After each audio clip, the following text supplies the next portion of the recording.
Hi there, welcome to Long-Term Investing Corner.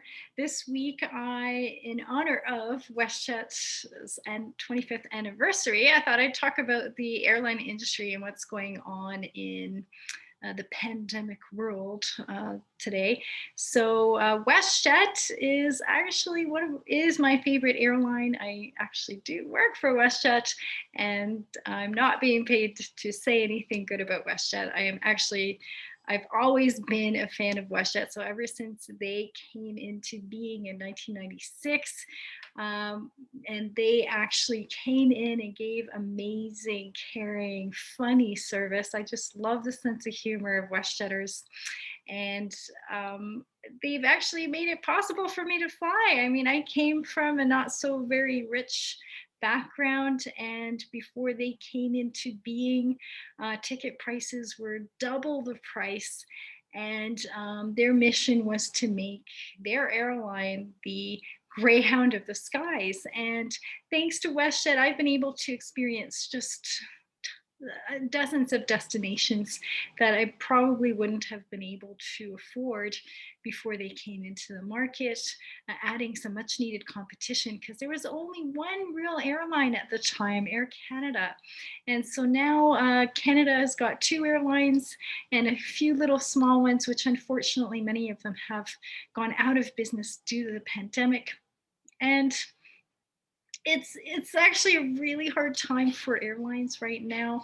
They are one of the most impacted industries in the pandemic because of the border restrictions and people just being afraid to travel. And um, unfortunately, Canada has not been friendly to its own airline industry because, well, we're the only country that hasn't given the airline industry any kind of bailout.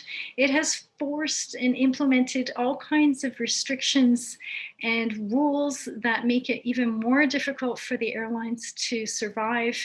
Number one, they aren't allowed to travel to certain destinations because of their COVID testing rules. There are some countries that just cannot provide the testing required. So those countries, unfortunately, are suffering because Canadians can't travel there easily anyway. And because of that, well, there's no demand, and West just had to cancel flights.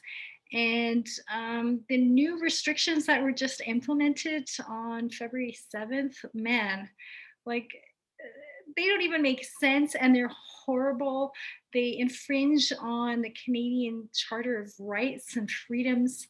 Um, it's one thing to require testing, coming into the country, which is totally reasonable, and requiring people to wear masks. Nobody has a problem with that when you're traveling, but to force people that are coming in from other countries to quarantine in a hotel, I'm going to call it a jail. I mean, the conditions that have been reported in these hotels have been horrible. I mean, some people have described them um, really quite a nightmare. I mean, you're forced to pay up to $2,000 for a 3-night stay while you're waiting for your second COVID test because you've already been tested once before you even got on the plane.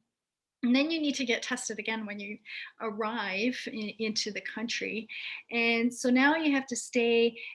Basically, what you're doing is you're kidnapped. So you're thrown into this unmarked vehicle and taken to an undisclosed location and escorted to a room in which you're locked. You're not allowed to come out.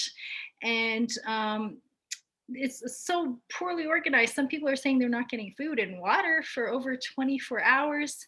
Uh, the security is very questionable. One woman, a couple of women have expressed concern for their safety. One woman actually said she was raped by some of the people that were, supposedly her security guards.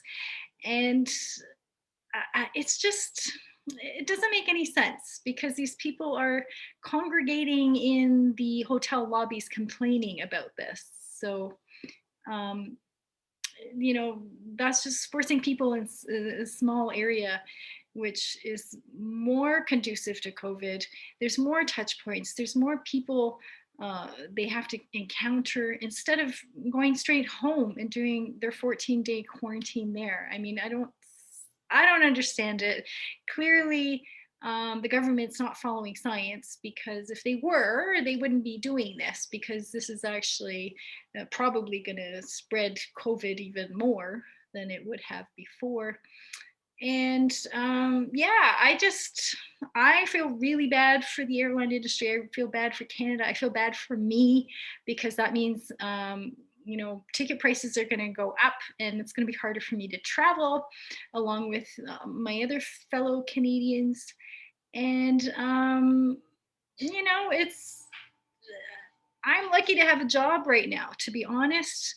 WestJet before the pandemic had 14,000 employees, and I'm one of about 4,000 that still has a job. I mean, the amount of job loss is devastating, really. I mean, so many of my friends, all of my friends, have lost their job. I'm the only one standing in my original group of hirees. And yeah, so I just want to say cheers to WestJet. You're doing a really good job. Keep up the good work. We are a strong team, and I know we'll make it through the pandemic, because if anyone can do it, WestJet can. And so I am just going to continue to keep writing the letters to the government and tell them how displeased I am, and tell them that we need to be supporting the airline industry. I hope you do too, because I don't know about you, but I can't even imagine Canada, who's the second largest country in the world, not having an airline industry. That would be devastating. So I hope you like this video, and I hope you go out there and write your member of parliament, write Justin Trudeau himself, and tell him what you think about these stupid restrictions. And I hope you have a wonderful day. Like, share, subscribe, and we'll see you again next week. Bye.